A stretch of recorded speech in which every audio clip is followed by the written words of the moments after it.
যে স্বামী বউয়ের কাছে ভালো হতে পারে না সে আল্লাহর কাছে কি ভালো হবে?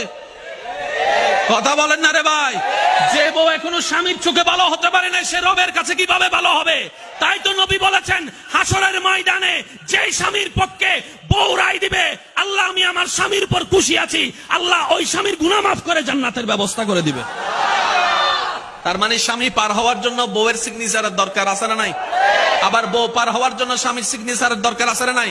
তাহলে একজন আরেকজনের ঠেকার সুযোগ আছে না নাই? সেজন্য আমি সবাইকে বলি, স্বামী স্ত্রী এক ঘরের নিচে থাকলে, ছাদের নিচে থাকলে অনেক কিছু হয়, তারপরে একটু বন্ধুত্বের সম্পর্ক বজায় রাখেন, কারণ হাসরের ময়দানে একজন আরেকজনকে ছাড়া পার পাওয়ার সুযোগ। এবার রব্বুল আলামিন বলছে, বান্দারে তুমি শয়তানকে তোমার অন্তর থেকে বের করে দাও। কোন শয়তান? কুল আউযু বিরাব্বিন নাস, মালিকিন নাস, ইলাহিন নাস, মিন শাররিল ওয়াসওয়াসিল খান্নাস। এই শয়তানের ধোঁকা থেকে বাঁচো। আল্লাহ শয়তান কেমনে ধোঁকা দেয়?